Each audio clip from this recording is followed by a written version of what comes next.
bukan mitos, bukan urban legend. Tapi ini tentang Depok. Bentar-bentar. Depok nih kenapa lagi sih? Oh, ternyata ini soal CFD Depok yang dulu pernah ada. Lalu seketika hilang, senyap, tanpa jejak. Kini layaknya gerhana, CFD Depok muncul kembali. Tapi pertanyaannya, kenapa baru sekarang? Let's dig it.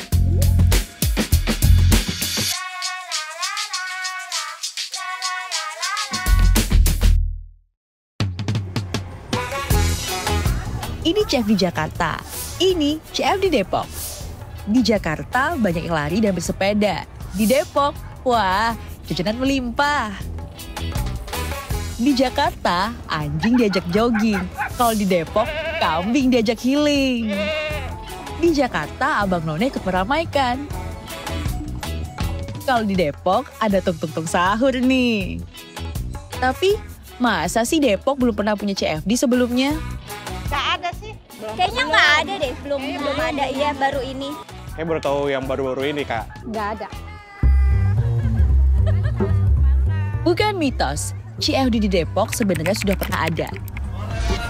Namun, sayangnya aktivitas itu justru terhenti.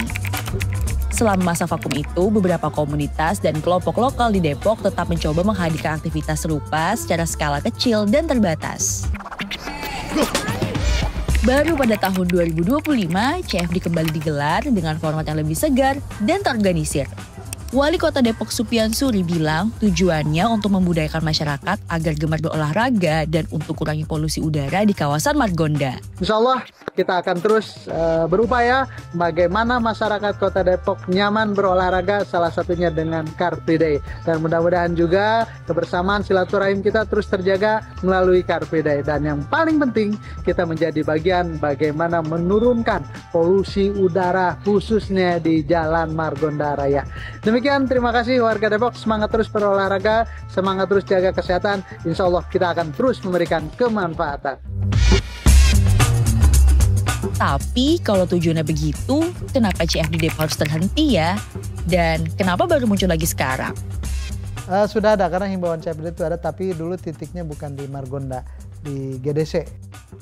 Pertama kalau dari sisi saya, ya dulu saya belum bisa mengambil kebijakan ya, sehingga ada hal-hal yang seperti ini ya kita sekedar memberikan masukan, dan mungkin juga ada pertimbangan-pertimbangan lain sebelumnya yang akhirnya tidak terjadilah CFD sebelum-sebelumnya. Saya melihat salah satu tren olahraga Depok adalah tren berolahraga khususnya lari. Jadi kemarin diawali dari kami berinisiasi kita berlari dengan teman-teman, kumpul dengan teman-teman komunitas yang diawali dengan lari itu waktu itu.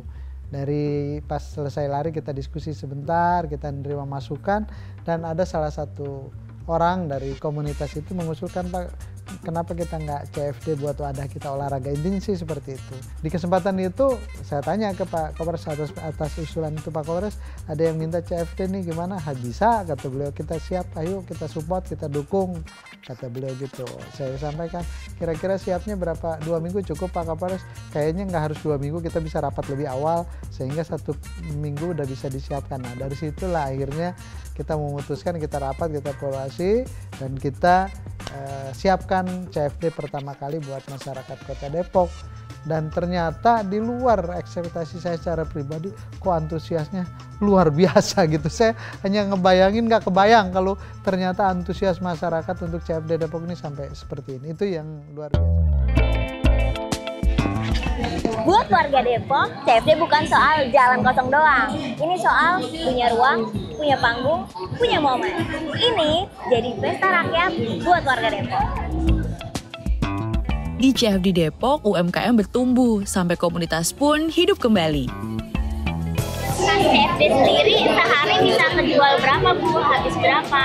Ya paling maksimal ya kita modal kita ya kelebihan ya adalah 300 gitu. Itu dalam sehari CFD? Iya, hari biasa ya maksimal ya 150, 100. Membantu perekonomian kita juga sih gitu. Di komunitas kita di Pokti ini, jadi kita ada suatu permintaan untuk mengadakan sosialisasi gitu. Akhirnya kita sepakat dengan kawan-kawan, hari ini kita tentukan untuk bikin sosialisasi di sini. Alhamdulillah antusias masyarakat Depok luar biasa banget. Kita lihat tadi kan rame banget, dari mulai yang anak-anak sampai yang dewasa, yang udah tua gitu. Sekarang memang ramai, tapi pertanyaannya, apakah CFD Depok bakal bertahan lama atau mandek lagi nih kayak dulu? Pengennya sih lama ya. Mudah-mudahan agak lama ya. Kalau ngeliat antusiasnya warga Depok sih kayaknya bakal manjang. Mudah-mudahan sih ini programnya terus berjalan ya, karena kan selain mendukung UMKM di Depok juga ini juga sangat menggerakkan warga Depok untuk gemar berolahraga gitu ya. Kalau syarat yang berdasarkan ketentuan dari Kementerian Perhubungan itu salah satunya adalah tadi di jalan utama ini udah kita penuhin. Kedua minimal 4 km itu juga kita udah penuhin jarak itu. Yang ketiga sebetulnya yang kita tidak bisa penuhi adalah waktu yang minimal harusnya 8 jam. Kita hanya bisa penuhi 3 jam. Saya insya Allah akan yakin bertahan lama karena saya melihat animo masyarakat dan dari pekan ke pekan selalu ada kreatif inovasi-inovasi baru dari masing-masing. Jadi kalau boleh dibilang CFD Depok emang beda gitu ya. Dan bedanya itu yang menjadi seru gitu ya. Ada yang bawa bebek, ada yang bawa tapi ini hal-hal yang luar biasa. Jadi sekarang kamu udah paham kan? CFD bukan soal nutup jalan, tapi soal ngasih ruang buat hidup, buat jualan, buat bareng-bareng. Tapi ini nggak bisa sembarangan, ada aturannya. Minimal lebar jalan 8 meter. Dan ini diatur loh dalam Peraturan Menteri PUPR nomor 5 tahun 2023 tentang persyaratan teknis jalan dan peraturan teknis jalan. Jadi kalau kamu tim CFD mana? CFD Jakarta atau CFD Depok? Tulis di kolom komentar ya.